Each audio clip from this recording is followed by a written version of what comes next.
Call this meeting to order of the Traffic and Parking Commission for October 5th. Let the record reflect that all commissioners are present, as are Mr. Wheeler, Mr. Tran, and Ms. Weiss. Vice Chair Yu will lead us in the Pledge of Allegiance. Please stand. Thank you. Ladies and gentlemen, it's time to pledge allegiance to the greatest nation on earth. Follow me, please. I pledge allegiance to the flag of the United States of America and to the republic for which it stands, one nation, under God, indivisible, with liberty and justice for all. Thank you.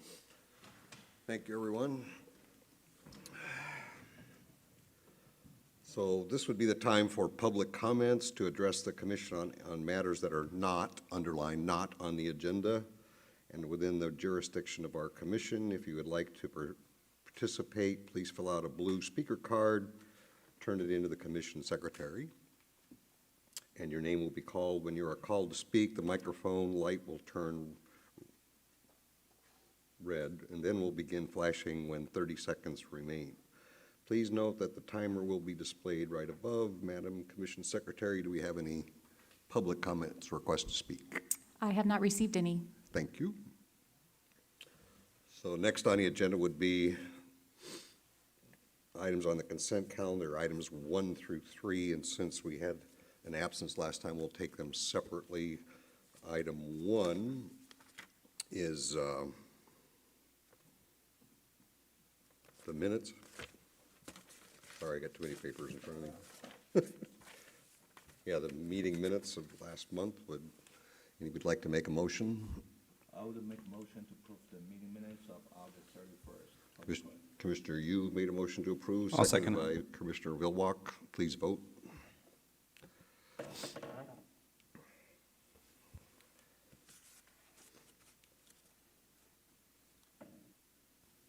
Motion passes unanimously with Commissioner Pequeño abstaining. And then, wow, it got dark again. It's really dark up here. Huh? Next on the consent calendar is a recommendation City Council to apply for Orange County Transportation Authority grant funding under the 2021 call for projects. Would anybody like to pull that item for discussion or anything, or a motion to approve? Is that the presentation we have or no? Do we have a presentation on that? No, I don't think so. There's a handout in each of the commissioners in the dais that has a presentation for discussion purposes only, not a formal presentation for each item. So if you'd like to discuss it, we just have some images and things of that nature to continue with the conversation, or to aid the conversation. Okay, hold on a second.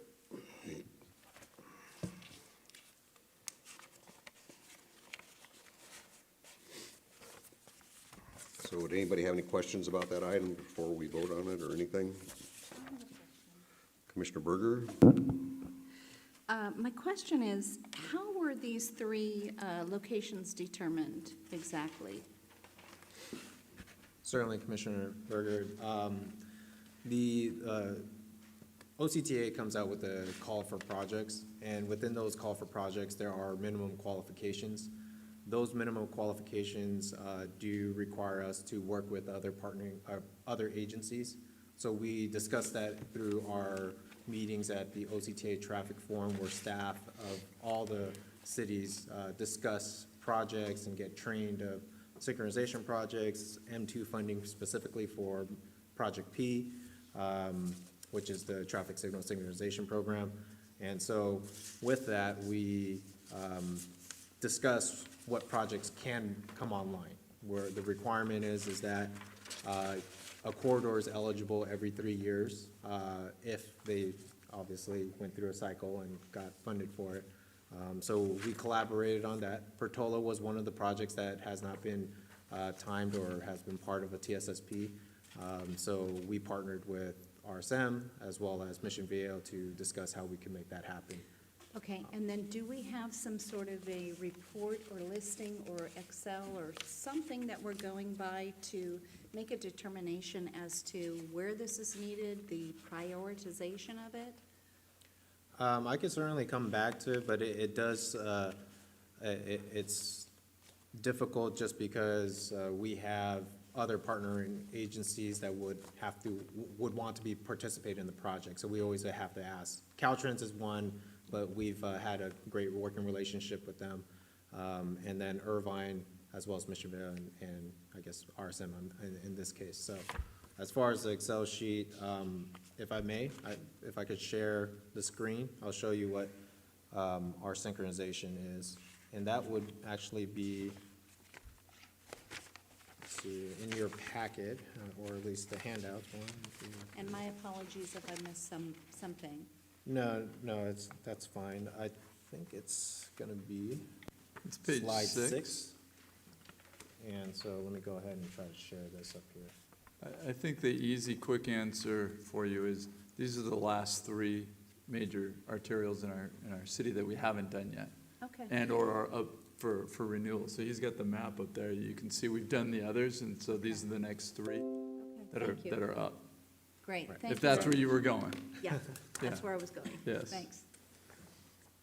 And the other ones continually get modified every year. I mean, every year every 2 or 3 years or whatever it is, they look at it again, right? Correct. Every 3 years, you're eligible to reapply for funding from OCTA. OCTA pays about 80% of the funding. These aren't cheap projects, so you want to leverage the city's money with that extra funding from Measure M. I just have one question regarding the matching funds. Mr. Wheeler, obviously it's 20% matching. That's if it gets granted and it gets funded. So do we go to council and kind of get that earmarked that if we are getting approval to apply, that we would then be able to match those 20%? Because obviously there's a lot of people involved with the other cities. We wouldn't want to be the one that didn't show up to pay for dinner, right? Yes, and that's the purpose of the resolution. Okay. So we'll take that to council. Council's promising OCTA that we will make the match. And Got then it. we'll budget it next year when it becomes When available. it goes through. Okay. And in a perfect world, you know, I'm a timeline guy. So in a perfect world, this gets funded, we get these 3 projects. Where do I drive down Portola and see more green lights? Well, OCTA approves the projects and award the projects at the end of this fiscal year. Okay. And then typically the requirement is that the project starts within that first or second fiscal year. So theoretically, if everything goes well, you'll see something in pretty much 2023, 2024. Okay, cool, thank you. Any other questioners? A motion be in order to approve the consent calendar item. I'll move the item. I'll second it. Please vote.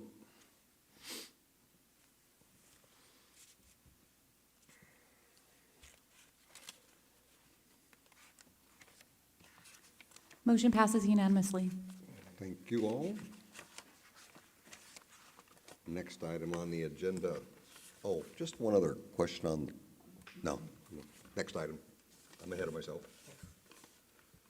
I'm trying to do this in the dark. Turning off the lights. Oh, gee. Next item on the agenda is the ALF reports. I had one just suggestion. Can you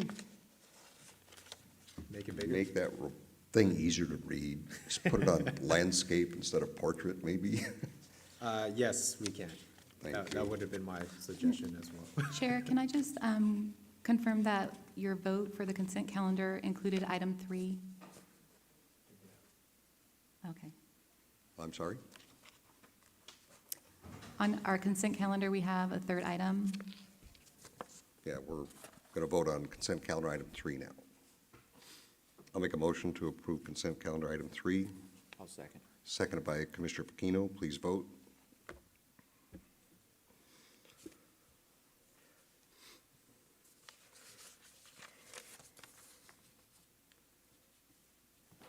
Motion passes unanimously. Thank you. Next item on the agenda is the proposed revised ordinance regarding citywide regulations for RV parking. I assume there's a staff report? Yes, there is. So oops, I should probably change this.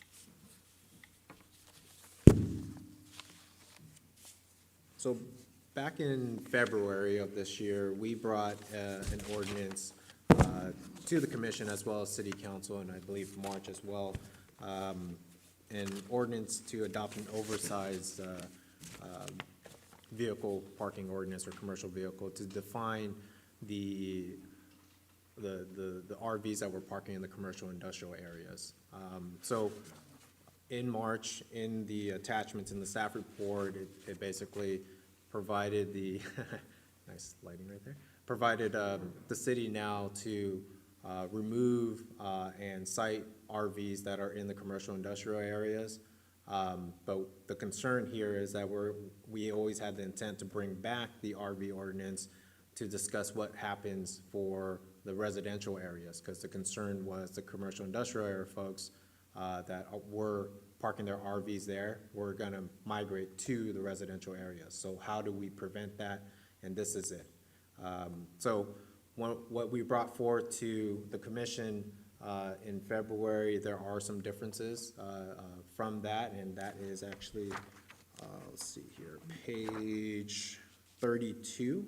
It starts explaining it in the staff report, 32, 33, of the main differences of what we're proposing. So in this RV ordinance, to simplify things, is that this ordinance will require RVs that want to park on our public streets in residential areas to pull a permit if they're gonna park overnight.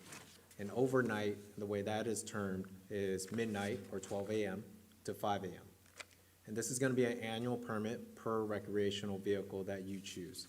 It's not gonna be prorated, so if you happen to get an RV in the middle of the year, you're paying whatever the cost or fee structure that we decide down the road. Other things, hookups and things of that nature are prohibited, and permittees shall park 1/10 of a mile from the registered permit address. And then we also wanted to capture guests and rental RVs, because we know that could occur, that they do the same thing to keep it simple. Pull a permit for overnight parking, but basically, the 72 hours still apply in regards to this as far as the permit is concerned, so you will have to relocate your RV if you get an overnight permit within the 72 hours. The major differences from what you previously saw was there was a discussion about a 5-hour parking allotment for RVs to unload, load. We felt that to help with enforcement of when you actually got there, because no one's marking your vehicle or establishing that during that 5-hour period, it's just by phone call to let us know that there's an RV parked in the area. An officer or a deputy would have to respond and then mark their vehicles, and 5 hours starts from there. That takes that away. Then there was a discussion of how many permits our residents are allowed to have in a year. We didn't want to restrict the residents. Again, we want to make sure that residents are able to park their RVs so that they could enjoy their RV, enjoy what they're going to be doing. So we removed the caveat of needing how many permits are required or allowed for them, but we could certainly go back to that and amend that if it becomes a problem. But we don't believe that's going to be a problem right now. The other part was the differences between guests and resident. The guest was allotment of 48 hours to park on city streets, up to 4 times a year with the optional 2 times additional in that year, so 6 total. That seemed hard to enforce and quite frankly, put that into the programming, the software program that we're hoping to get from this upcoming RFP. So this is going to be in line with what we're planning to do. The ordinance in there, the next steps for us is to create or to facilitate this recreational vehicle permit parking program is to go out for an RFP to potential software vendors and providers to procure some online type of service to assist the residents to communicate through that platform versus calling city staff during business hours to get their permits. So that is to come, and staff is currently working on that. And that fee structure is where we lie. As far as how much the cost would be per permit, we needed to know what it's gonna cost us to develop such a program, and these defining lines, or these defining areas for this ordinance is something that we wanted to make sure that the vendors know this is what we wanted to do. So tonight, we're requesting that we take this to council to update them on the new ordinance, or revised ordinance based on the feedback we received, and just trying to simplify the RV parking in residential areas. Thank you. Jennifer, did we have any public comment speakers on this? I have not received any for this item. So just a question, I think I have the same question all of us have, just to be sure. So the way I have understood this, I read it 3 times. You apply for an annual permit, and and there's no limitation on the number of times you can park your RV on the street. There will be a limitation, the 72 hours will No, apply, the number but the of number times. of permits, no.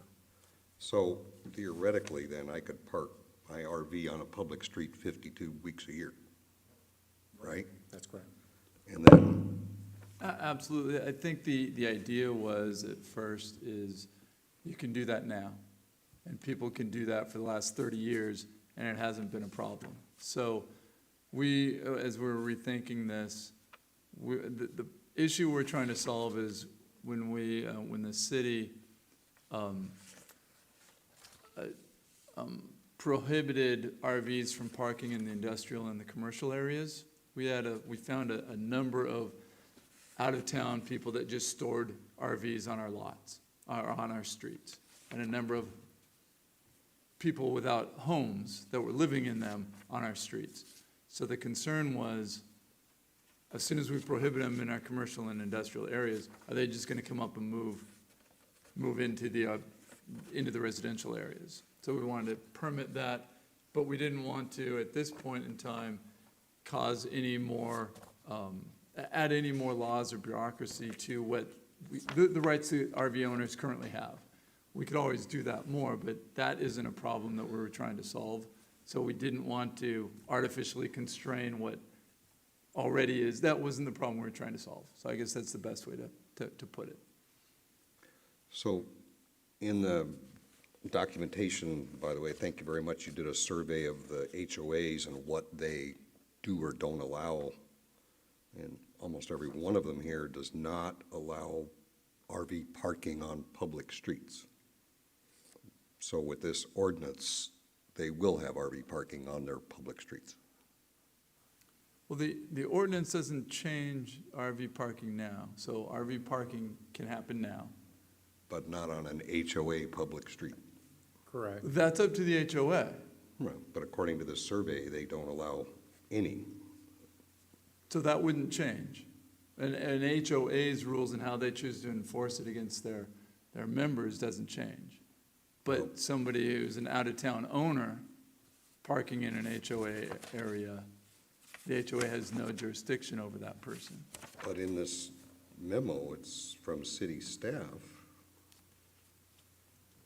Chair Record, that memo is actually a attachment. It's a reference to what was proposed in the February-March discussion at City Council.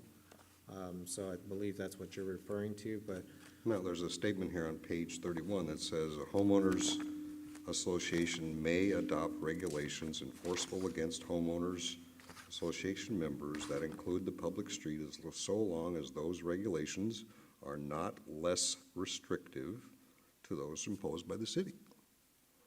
So if you, today, and probably 40% of our city streets are HOA streets, roughly, just guessing, then that means an HOA public street that an HOA does not allow RV parking on can no longer have that rule.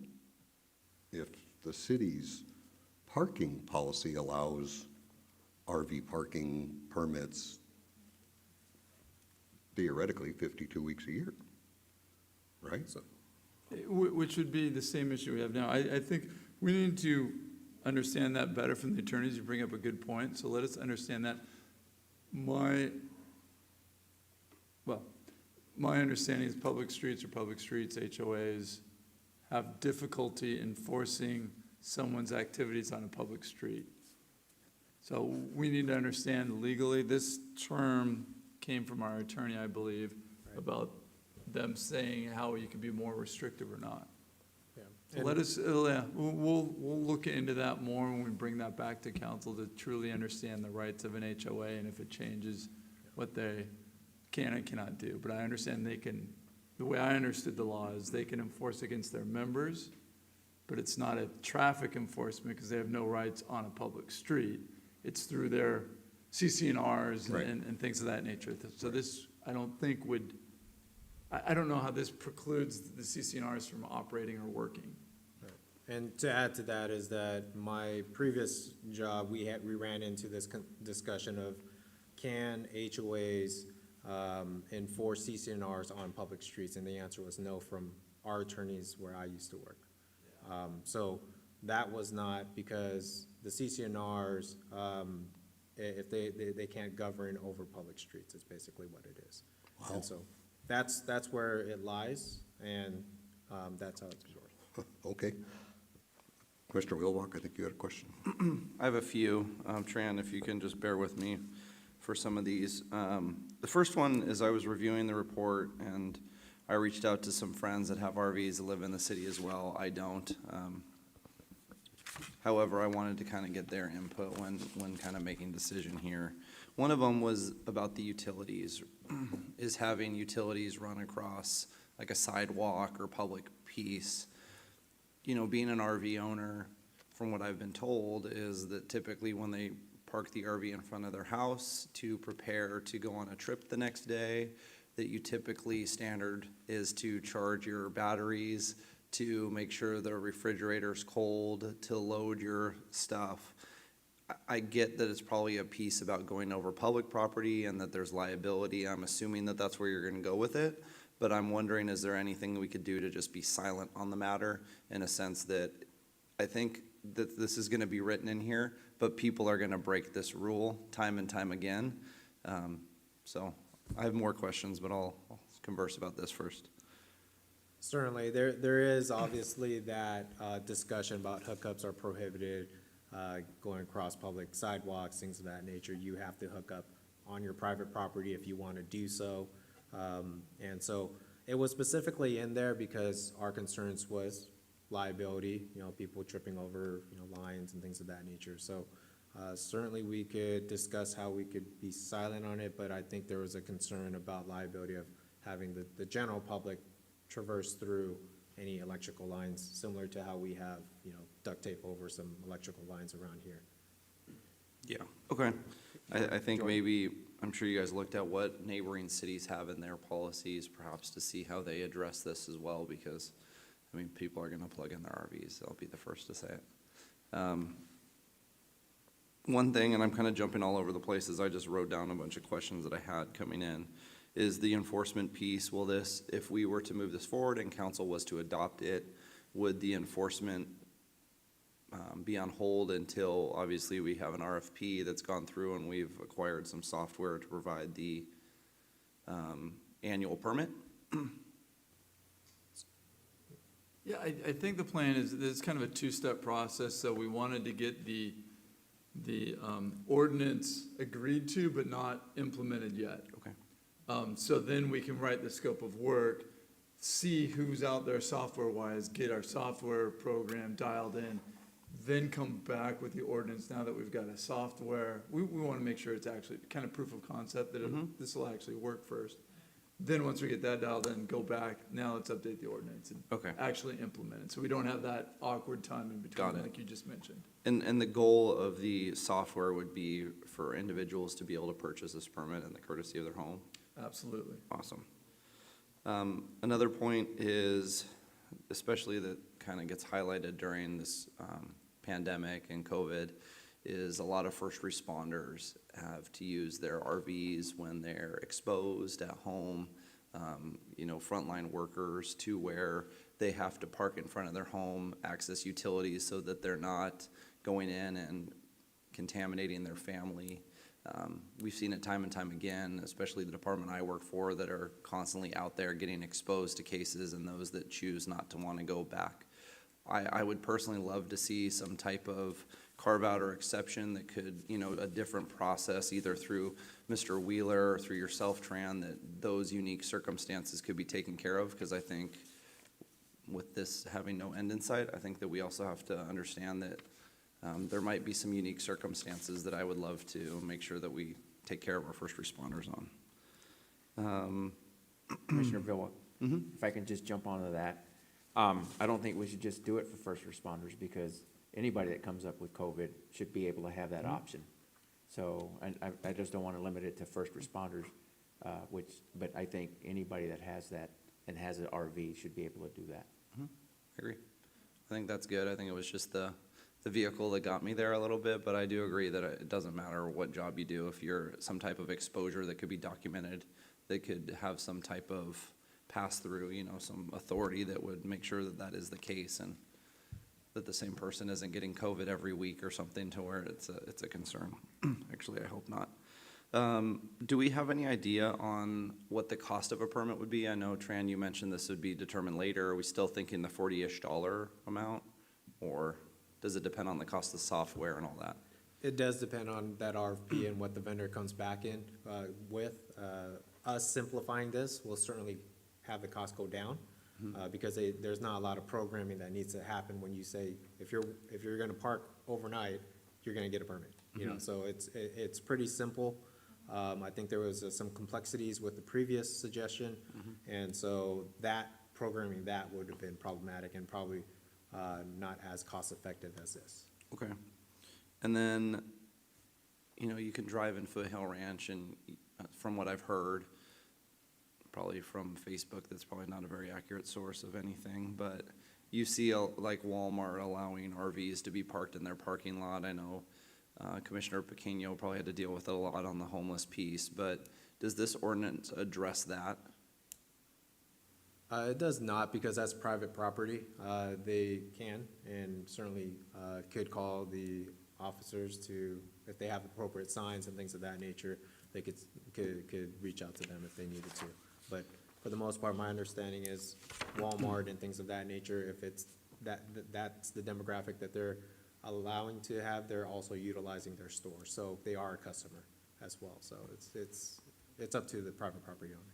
Okay, and then my last question is, in the commercial zones where RV parking is not permitted on public streets, in commercial areas, right? That you can still obviously park on private property if, like, the concrete business had an RV, right? And they wanted to park it within their gates on their private property, that's.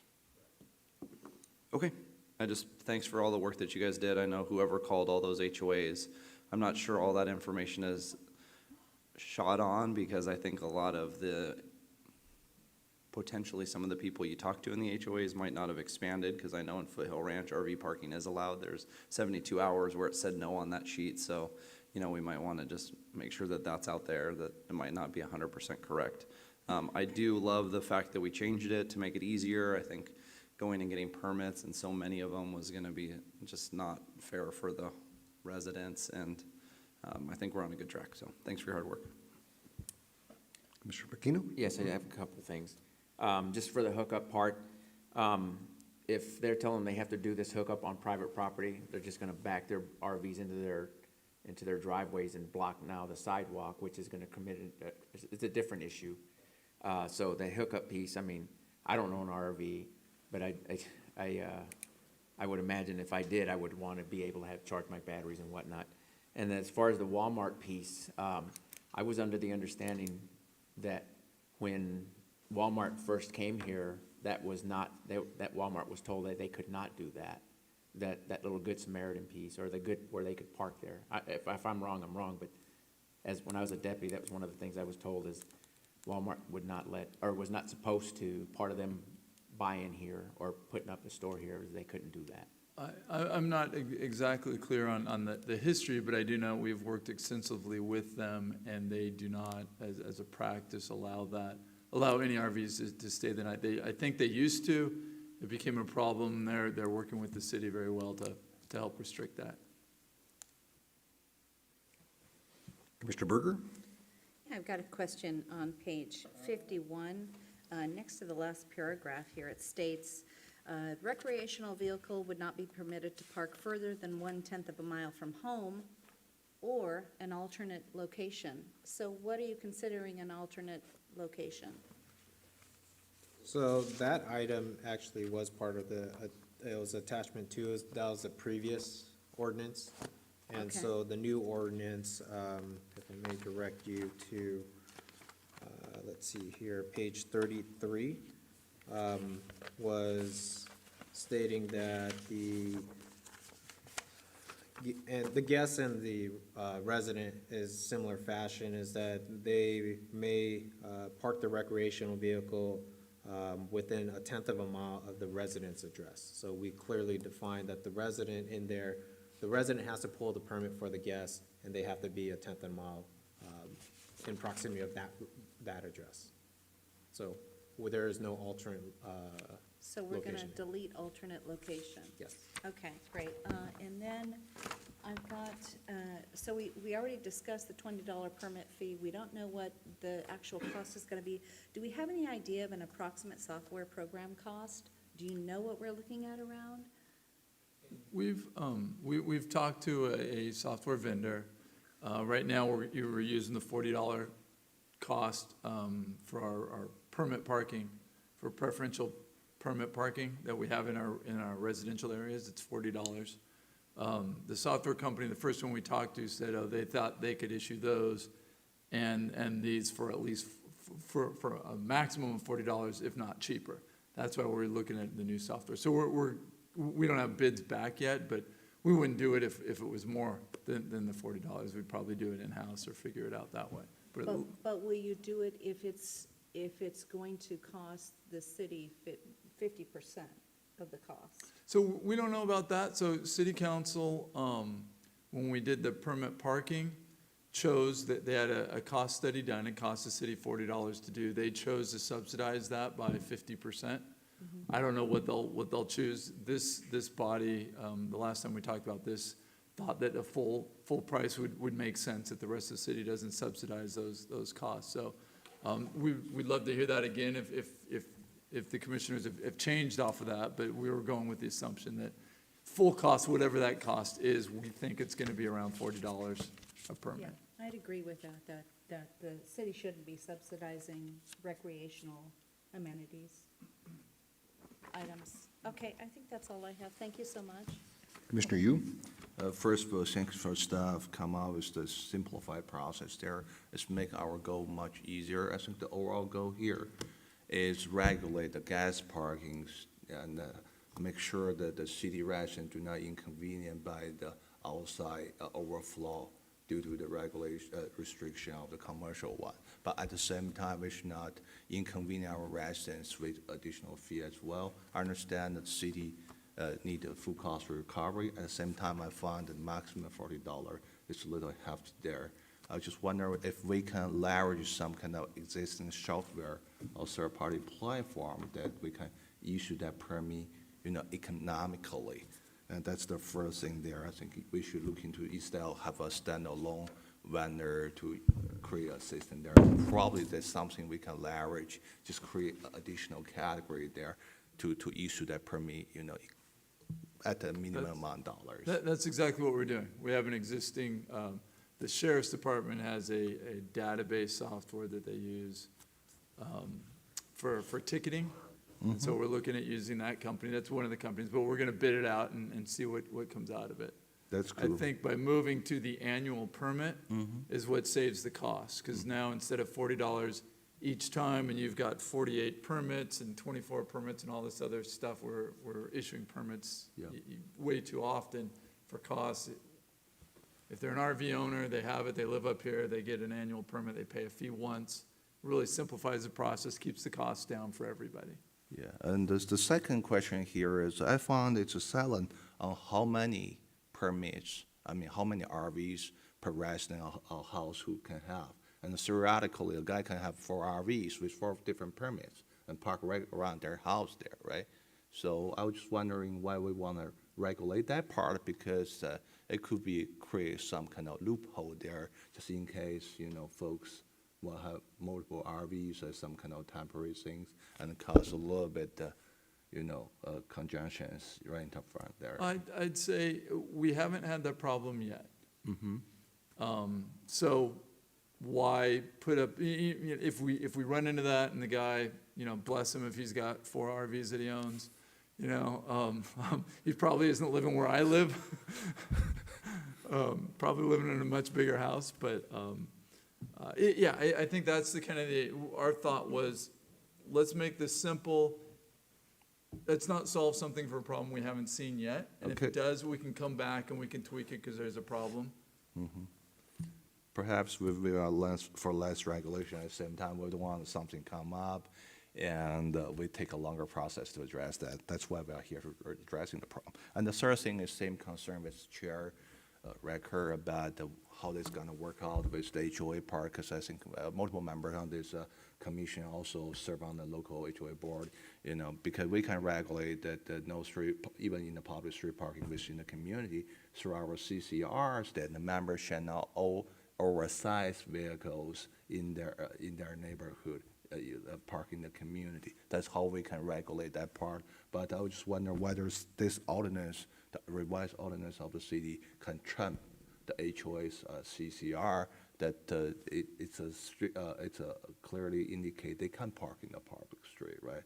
So whether that trump the CCR's power, that Chuan say the attorney already addressed that, but it's a very complicated stuff. I just wonder if we can get an attorney opinion here, because that can cause a lot of conflicts between the HOA and the city, because our end goal here is, HOA, our rule here is on top of the HOA. It should be more restrictive, not less, right? And I think we probably need a little more feedback on that part before we can have a final opinion on that. And the third thing is about the hookup. The same about the HOA. In the HOA, we have the rules. The owners not supposed to park their private vehicles in the driveways. So when they want to do hookup, it become a catch-22. They cannot do it in the public street because the potential liability there, and they cannot park in their private driveways because it's clearly restrictive by the HOA rules. So how they got to do the hookups? We'll look into that. We'll certainly look into going silent on it. I think one of the things that staff was thinking about was not wanting someone to move in and live in the RV with permanent hookups and sewer and water going across sidewalks and stuff like that. That's the challenge, right? If a guy's, filling up the water and charging his battery for an hour, we all kind of know that's going to happen, right? We know it's going to happen, but when you put it in writing and that you can do it, and then you got ADA issues and access issues over sidewalks and stuff, it's a little problematic for the city to allow that. But the idea was, don't let grandma move in and essentially live there, right, with all the full hookups and everything like that. That's not the intent of what we want the RVs there for. And the first thing is about Picino and the Commissioner Woolwork brought up about somebody utilize the RV as a temporary shelter during this. That's a whole nother thing that we just, that you brought up. And we can do temporary encroachment permits, might be the way to handle that, or we can do that as a city separately for, on occasion. I don't think, because it'll the be harder to, anyway, we'll think on that one. Gotcha. And if you have any ideas, shoot them our way too. Yeah, I think because of the HIPAA, we're not supposed to ask any medical information from it. It's mostly by their claim, by honor code there. If they say they suspect something, they need that temporary shelter there, we just have to grant to them, right? Yeah. And that's all my question here, and thank you very much for your work. Thank you, Commissioner. So just to follow up on what I was talking about with HOAs, I'm on an HOA board, I have been for quite a long time, and we have never had a problem with RV parking in public streets because our Ccnrs say you can't do that. If you do that, you get towed, fined, whatever. And what this says tonight is that the city's rule, law, ordinance takes away that power. That's what this memo says. And it also says, it's kind of like having a annual permit, but there's no limit on how many times you can park an RV, so why have an annual permit? It just doesn't make sense to me, because theoretically, you could park 52 weeks a year.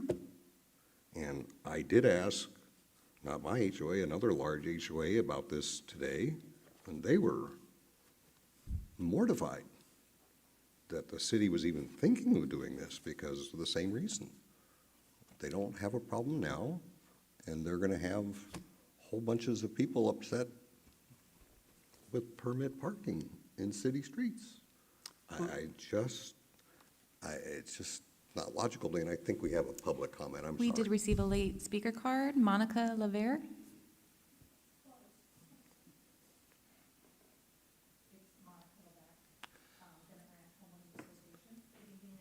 No, we can't. Your mic's not on, I don't think. How's? President, first of all, let me stress, have never seen this survey at all. Have not been asked about it, haven't received diddly squat. So first of all. Second of all, we are already, funny because we're having parking issues, as we always have, but we are doing whack-a-mole now on Cherry.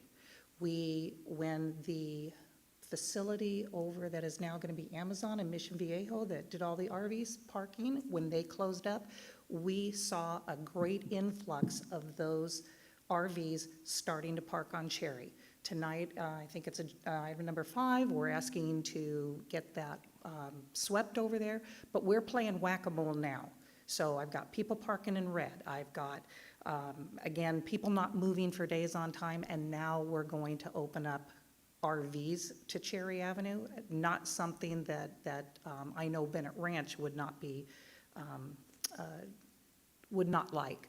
I would love to see the survey. I would love to have taken part in it. I'm surprised that out of all of the associations, because I usually gripe the most about parking, that we didn't get this. And I'm in agreement with you, Mr. Reichert, that this is going to create a whole host of problems inside, and I'm just going to say Bennett Ranch. We're going to have people just parking their RVs. They're not going to move it. They're going to do what they do everywhere else. They're going to park it. They're going to know it 72 hours. They're going to move it 5 feet and then back it up 5 feet. And because the sheriff's department has to do their little GPS coordinates now instead of, marking the tires, it's gonna start all over again. So I beg of you, don't do this. Just please, or find some other better way to do this. Build something in the city where RVs can park. Because we're gonna look at people like in Los Angeles where they're parking their RVs weeks at a time, and people are gonna be living in them. So I beg you, please don't do this. Thank you. So your association does not allow parking of RVs on public streets, right? Well, it's going to take away our CCNR ability, which, by the way, thanks to Governor Gruesome, it's going to diminish even further here come January 1st. But I believe that right now we can only park for 4 hours to load and offload. Loading and unloading. Right, loading and unloading. Yeah. And I'm in agreement with you, across the sidewalk is kind of dangerous, but, it is what it is for 4 hours. Okay, thank you. Thank you. So, listening to all your comments, I think this needs to come back with some clarifications about the emergency responder usage. I really think there needs to be a limit on the number of, I don't know if you call it a permit, it's an annual permit, but the number of times they can park in a year. And to me, 12 is more than enough. That's once a month. Because most people, when they use your RVs, they don't use them every month. It's heavy in the summertime. And if they have 12, theoretically, even with 12, they could park 2 weeks in May, 2 weeks in June, 2 weeks in, I don't know if that's even right. But I think that this approach is not the way we should be doing this. I think we need to ask the HOAs, number one, what do you folks think we should do, we the city? Because you're you've got all this number, all these people don't allow that. Are they gonna say, no, we don't want any? Do we want 2 permits? I don't know. I can't speak for all of them. I know our HOA allows people to park on public streets and private for unloading and loading for 24 hours. We allow 4-day permits, 2-day permits, all sorts of things. We never had a problem. But to have a wide open 52 weeks a year fundamentally, I think it's wrong. I just can't support that. I think it's gonna cause so many problems in non-HOA streets and HOA streets. As the lady said, it's just gonna be out of control. And I don't see the reason to have a permit when there's no rules about how many times you can do it. Mr. Chair, just a couple things on your comments. Well, I do kind of agree on some point, and especially the speaker. I guess I disagree on the numbers. That the individual that I spoke to is a retired captain, 55 years old. They use it twice a month. They go on the non-summer months when it's less busy. I am against having any restriction on people living their life as far as an RV goes. Now, streets being filled with RVs, as Mr. Wheeler said, that there's no ordinance right now and they could do it right now as well. That this ability of having this ordinance or this rule is that it makes sure that the RV is parked next to the residence of where it belongs. So people on Cherry Street, I'm not sure how many people have RVs, but I don't know where Cherry Street sits as opposed to their residence, but I would only assume that it's not going to be lined with RVs just based on that rule that it needs to be within 1/10 of a mile or 1/10 of whatever that rule is. That, to me, that's going to be out there. I think that there are some questions that we could come back with, but that's my feeling as far as how many times and on that. I also share some concern here as well. And the first thing, I think the purpose of this potential revised ordinance is to regulate the non-resident parking in city like Forest, and also the resident not parking their RV close to their home. And while at the same time, minimize the inconvenience to the current RV owner who have been doing the same thing in the last 20, 30 years. So and the second thing here is a lot of, Mr. A lot of other folks also on the HOA board as well. The concern is that granting this city permit is some kind of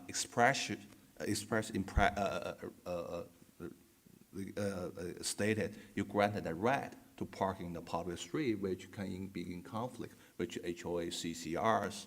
And I think there's some other ways to serve this specific purpose, without come up with the whole parking system. Is can we just reduce this whole things to the requirement of we require only non-residents like Forest, or the residents who are not parking their RVs and within 100 feet of their home to obtain an annual permit.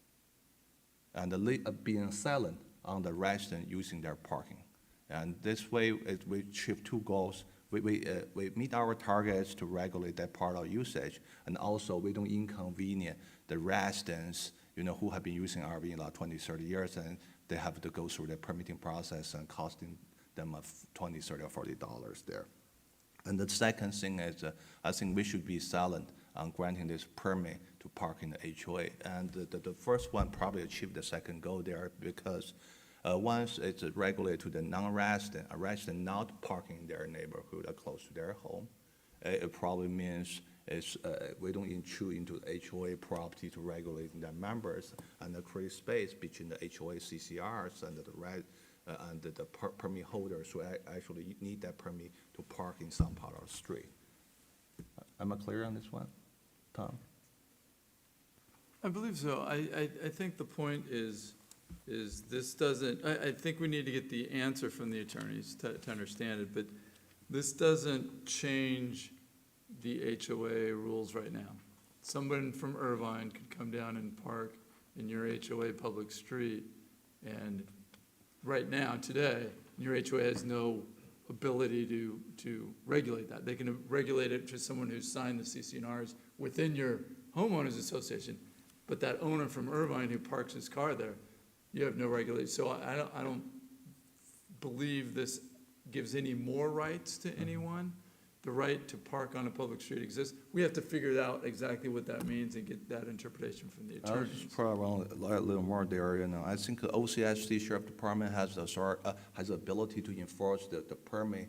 If they can put up the plate number and see the address there, whether the owner is right next to the street, or whether it's a non-resident or not parking near that neighborhood, require a parking permit, right? That's the first thing. And the second thing regarding the CCR is when the time we issue the permit, we maybe have an attorney opinion there to add a disclaimer there that this permit only gave you a right to property in city street, but it does not, override some, sort of things, override the regulation of your neighborhood CCR. You might have an additional set of regulations that the city's not privy to, and you have to deal with your HOA. You have to track your HOA You might need before- 2 permits or Yeah, something like that. Something like that. So I think if we Yeah, accomplish the but 2 guys, parts there, we if- probably got our goal. The fundamental question is, who can regulate RV parking in a public street?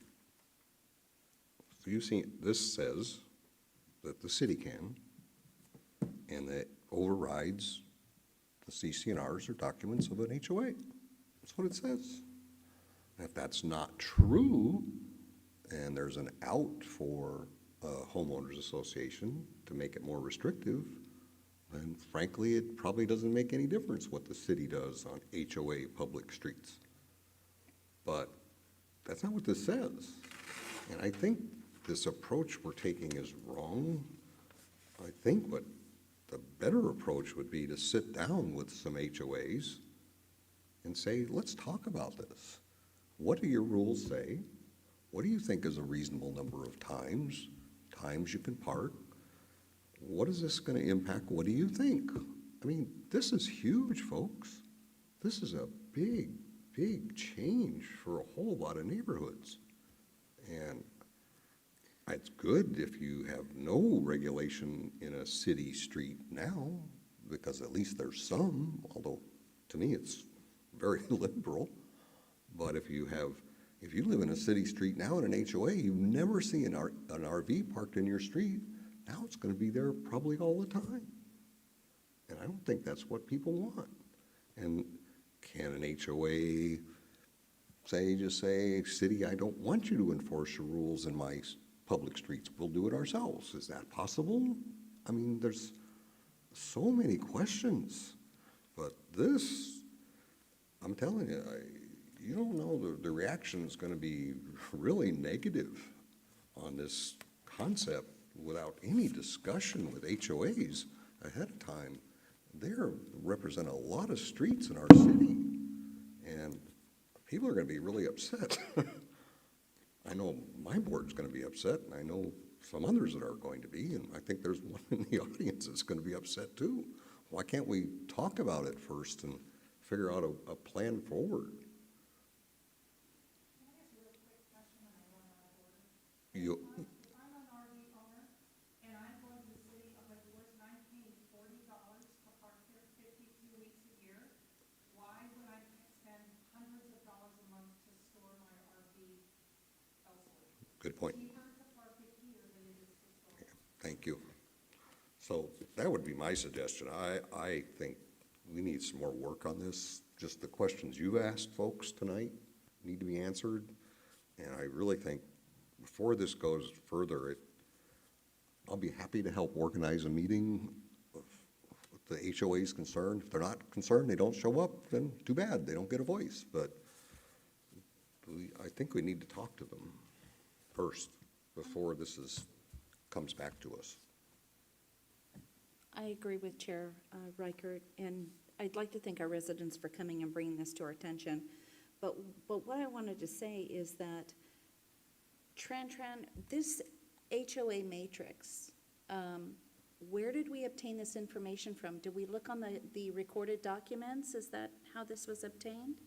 That's correct. It was coming from the March, February meeting that the Management Services was leading the charge for the commercial vehicles. Okay, so we didn't actually reach out to the homeowners associations, we just looked at the governing documents via recorded documents, is that what you're saying? Correct, as reference points. Okay, so I would be in favor of, you know, even talking earlier with you about the alternate location that's listed on here, 1/10 of a mile, or an alternate location, that's concerning to me.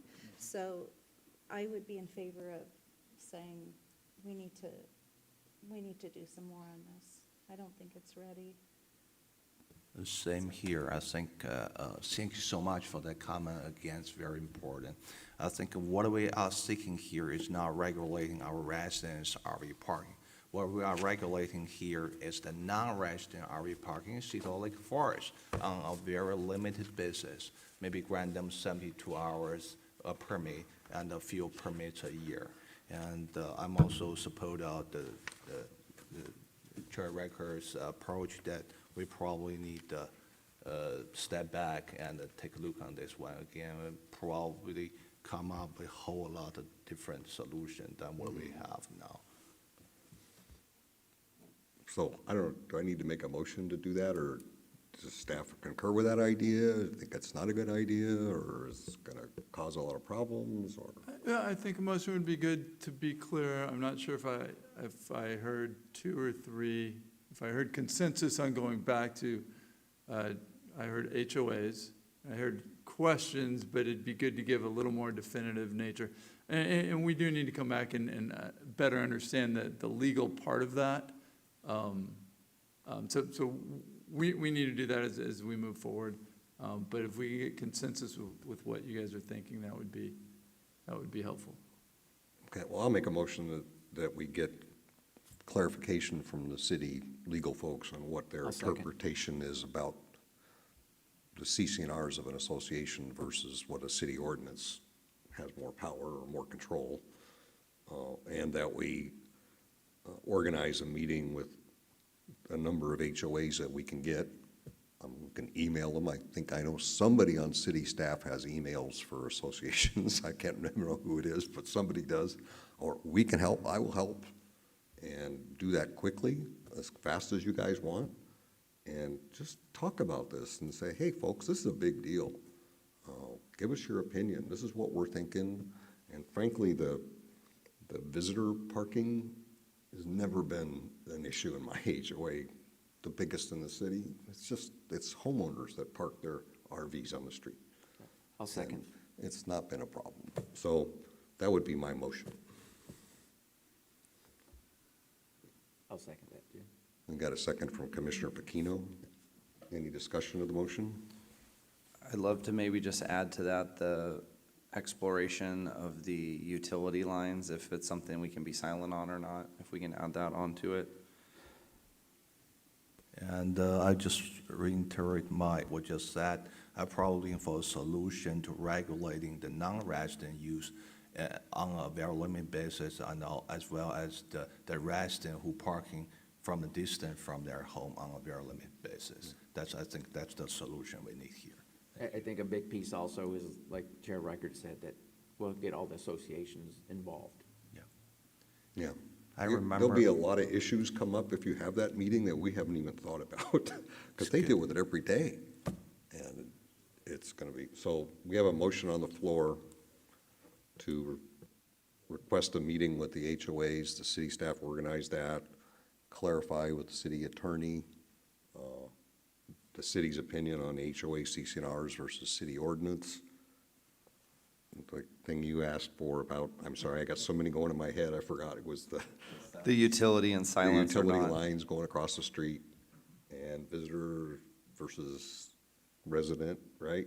Use of HOAs, the distance, all that's in my motion, which I think you guys heard all those comments, so I think you understand them.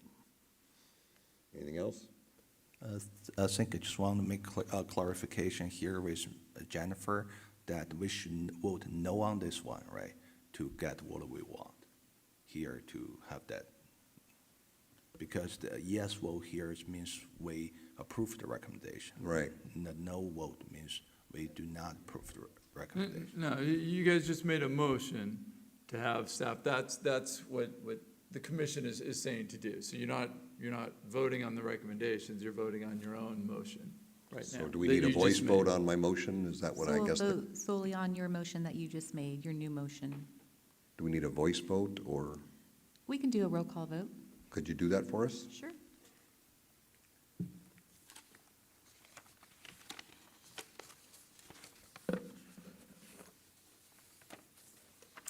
Commissioner Berger? Commissioner Pequeño? Commissioner Vilwalk? Yes. Vice Chair Yu? Chair Reichert? Yes, thank you. Motion passes unanimously. Thank you, staff, please understand it. It's not, you guys did a lot of work on this. It's very, very appreciated.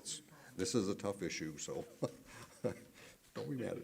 Well, you do recognize we came back again already, right? know, Like- I like, know. We were, once we took over, we're like, we got some things we gotta work through here. So we're back again.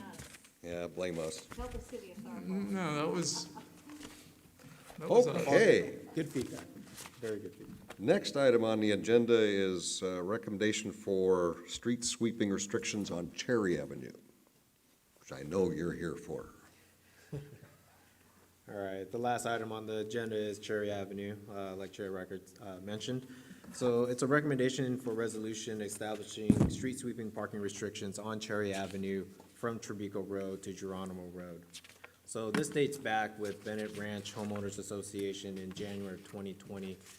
Bennett Ranch reached out to city staff to evaluate the need for street sweeping due to concerns about overflow parking, debris, and things of that nature along their entry points.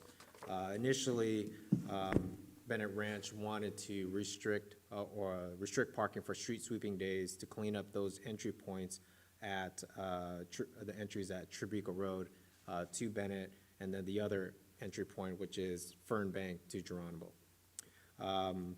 Obviously, we went through a pandemic, so we hit the pause button a little bit on the surveys that we did, and a lot of the images that you see in the staff report showcases the early initial study, pre-COVID, and then still COVID, but afterwards, we were able to look at enforcement with the sheriff's department because they were not necessarily enforcing parking restrictions currently at that point in time.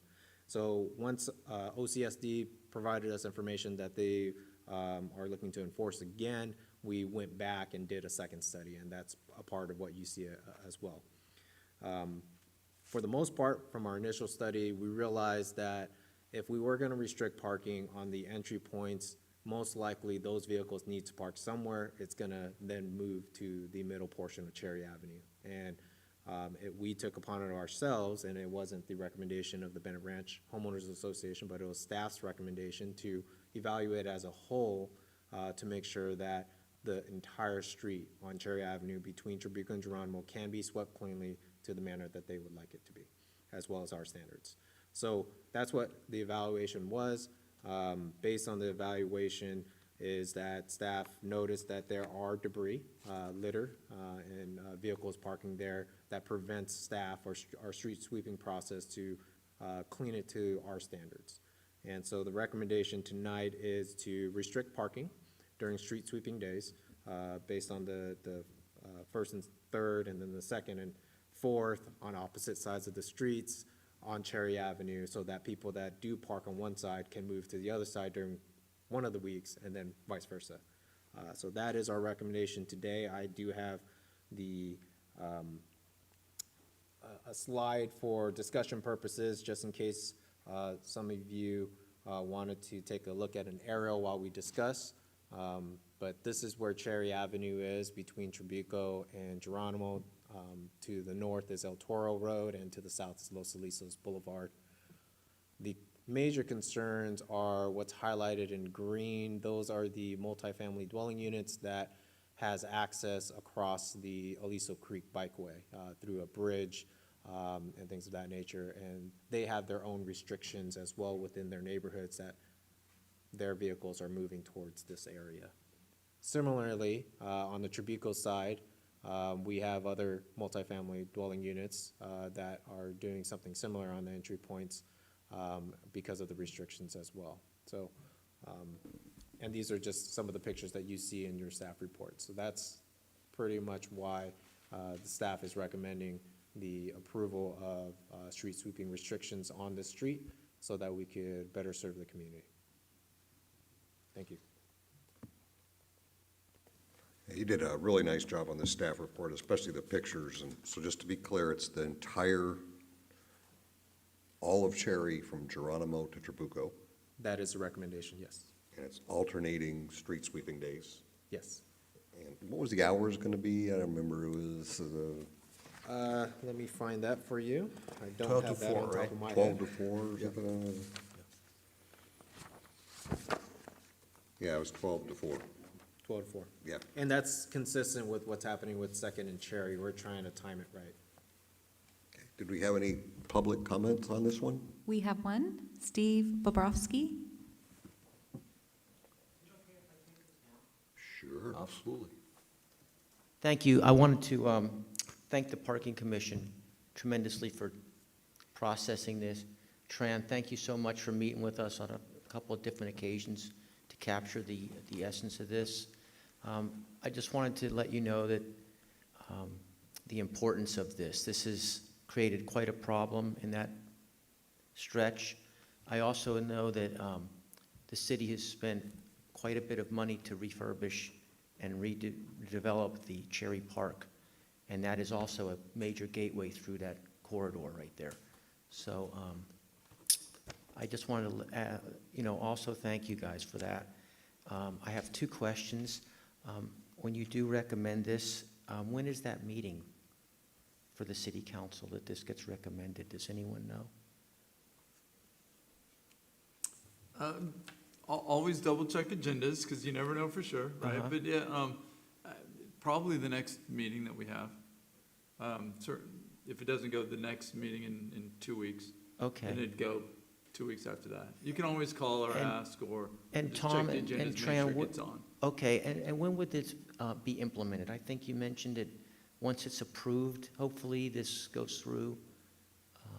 Yeah, there's a process. Once council approves this, we pretty much have 30 days for public comment or Perfect, anything like thank that. And then within that, then we start notifying the residents that the signs are gonna come up. We place the signs, and then at that point, we'll schedule our street maintenance staff to, go. Okay. So you're probably seeing it at the beginning of the year, since we're getting closer towards the end of the year. I think that's what we talked about Perfect. previously when we met. Okay, great. Thanks, Tran, I appreciate it. Tom, thank you. Thank the council. Thank you guys. Thank you.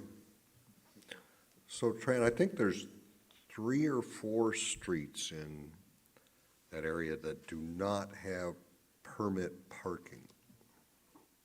Have you thought there was any concern that by doing this, that some of the people that parked on Cherry that can't park on the Cherry anymore might go try to park on the non-permit parking few streets in Bennett Ranch? I don't doubt that there might be some that decides to park at their convenience at the closest location. We haven't seen that to be of a concern at this point in time, since it's street sweeping and we're giving opportunities on one side of the road or the other. We haven't seen Cherry Avenue full, all the way deep to Fernbank or all the way deep to Oh, okay. past, a little bit past Bennett, closer towards Cherry Park or Cherry Park. But it certainly can, and we will certainly be happy to address that with the community at that time. Thank you. Commissioner, questions?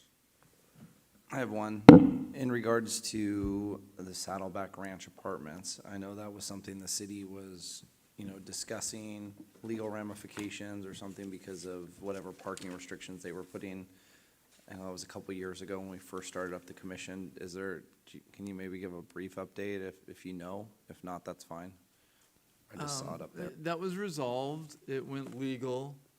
I wasn't firsthand knowledge of doing it, but, yeah, they went back to providing the proper amount. And the biggest issue, if I recall correctly, was apartments were charging for extra parking spaces, which they're not allowed to do.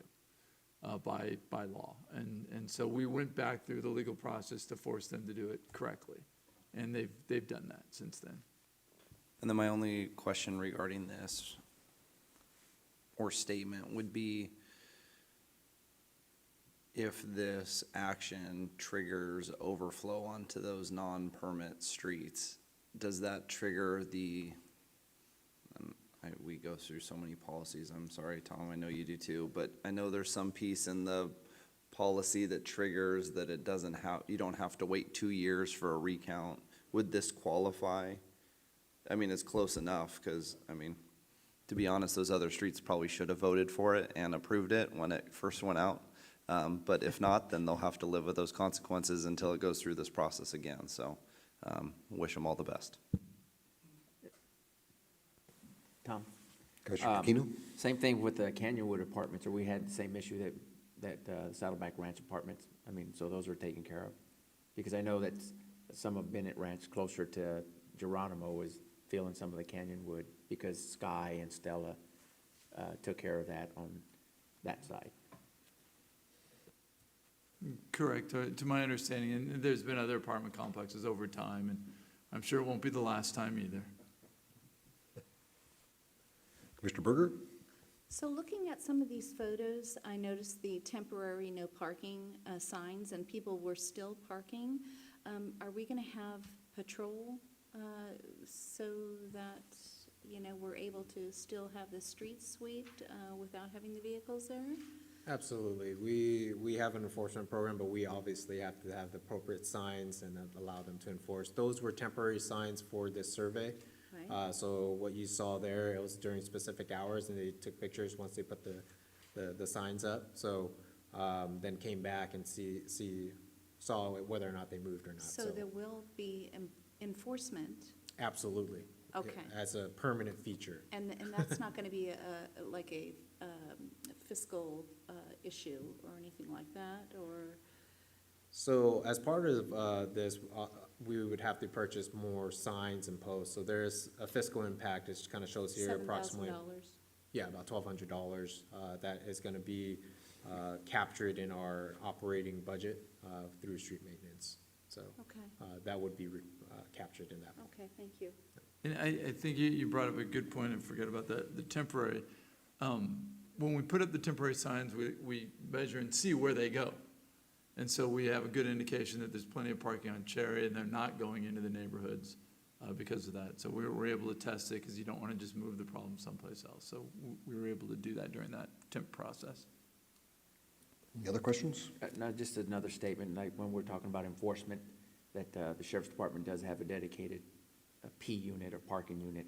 However, if they're pulled away to handle a traffic accident because the other ones are busy, that's the only thing that'll prevent them from enforcing on the day of street sweeping, because where I live, there's street sweeping, and when I see the street sweeper come by and I see cars, I get on my phone and I call. I was like, hey, they're like, yep, he's on the call right now, he's on his way, or she's on her way. So that's what I thought you meant about the fiscal part, that the sheriff's department already has somebody dedicated to do that. Well, Commissioner Yu? after Jenna came out, drove through that street twice, just got a feel of it. And I agree with the staff recommendation there. If you want no parking on the third and the first one, you probably have to make the whole street no parking during swapping. And I agree with the recommendation here. And one more thing I want to say is just clarification from Tom. We have the new schedule is twice a month, right? Swiping schedule. For residential, so this Yeah. is a regular arterial, which gets swept weekly. Oh, okay. And so since we're every other, it'll work out fine. They'll still get a full good sweep every other week. Okay, that's why we got the first, third, and second. Right. Fourth on the side, okay. One more thing is, after this become effective, same thing as routine as we have before, you have 2 to 4 weeks of education period, grace period of time from OCSD, then they become to cite those violations, right? Yes, it's pretty typical with the sheriff's department. Okay, cool, thank you. Okay, a motion be in order. I'll move the item. We have a motion to move staff's recommendation to do street sweeping parking restrictions on Cherry. I'll second that. Second by Commissioner Yu. Please vote.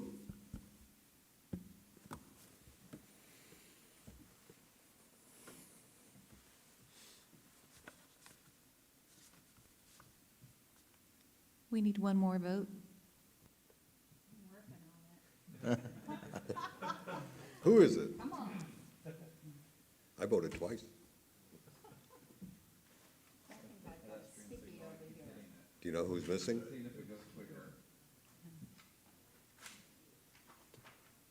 Chair Record? I don't know, I pushed it twice. We can do a roll call vote. Okay, could you please? Commissioner Berger? Commissioner Pequeño? Commissioner Vilwalk? Yes. Vice Chair Yu? Aye. Chair Reichert? Yes, thank you. Motion passes unanimously. Yeah, good job, staff. This is really a good report, and I know the folks there will appreciate it a lot. Okay, that's the end of our agenda items. Next comes director's comments. Mr. Wheeler, did you have any comments? Nothing further for tonight, thank you. Mr. Tran, have any comments? Nothing for tonight. No? You don't want to tell us about your golf game or anything like that? No? I don't want to bore the audience out here, but we could have a conversation after. Okay, Commissioner Berger, any comment? Thank you, staff, for everything, and I'd like to thank our residents for coming tonight. It's nice to see somebody in the audience here, so thank you for voicing your concerns. I would like to ask Tran, do we have a report coming next month to the commission, a traffic report from Sheriff's Department or something? Yes, their quarterly report will be on the November 2nd agenda item. Thank you very much. Commissioner Pequeno? Just a couple of things. Once again, great job, staff. I know you guys did a lot of work, but we really appreciate it. A couple of things is on Rockfield and Arbor Way, I believe, or Orchard, that whole, and off of Silver Bay, that we talked about the line of sight, that those are still pretty dangerous exits to come out of Arbor and off of Silver Bay because of there's a lot of trees and shrubbery that just blocks the vision. And El Toro and Raymond, I mean, that light, I mean, I've been getting a lot of complaints about that light. Just, it takes forever to phase, especially those people coming out of the mobile home park behind the library. Other than that, thanks for your work. Thanks for coming. If I may I respond? So for the Rockfield Orchard Lane, the shrubbery and everything like that, we did just install, or I was notified today that we installed the no right turn on red sign. So that restriction is gonna be in place to assist with that line of sight issue. And El Toro Raymond, we have actually a traffic signal synchronization program going through there in the signal timing, ongoing maintenance and operation phase. That'll let them know about the phasing. Seems to be a little bit out of Yeah, place. Raymond Way and Arbor Way both need a lot of work on the timing. Sometimes they're really long for the cross traffic, and That's why we have that as our TSSP for Rockfield, to help us with that. okay, Commissioner Vilwalk? Couple things. Tom, thanks for hiring Tran. You can see that the work that he's put into the reports is just at a different level than, not trying to, I'll just say that it's just an incredible amount of work that he's put into it, and the way with the residents, and even making some of our local residents extremely happy by meeting with them. So I appreciate that. Last week was a rough week for me at work, but it ended really well because I came home to the latest copy of the leaflet.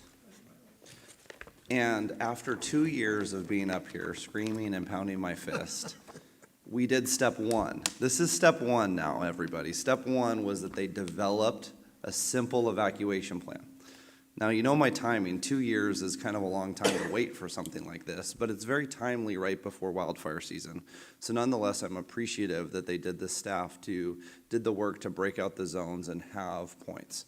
Now, just on the record, I hope that it hasn't stopped here. I hope that these are shape files in our alert and warning system so that people can send notifications when there's wildfires and that these zones are built in there. And this is a good alert and warning map, but I think we also need to take another step, which is truly what the title is, an evacuation map, that there needs to be an evacuation piece attached to this.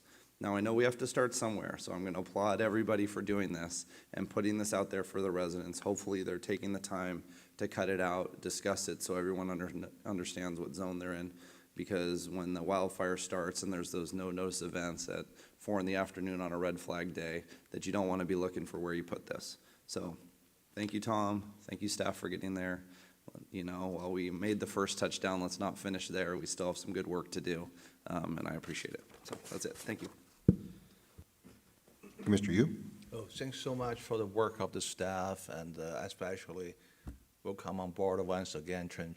We see a lot of difference here you have made, and thank you so much for coming tonight. I really appreciate all the input you put here, especially the last piece regarding the RV parking. Thank you. Me too. Thanks. You guys did a good job on all the staff reports tonight. It's very much appreciated. And thank you for putting up with my emails. And I think that's it. Oh, well, I don't know, one a week. No comment. Yeah.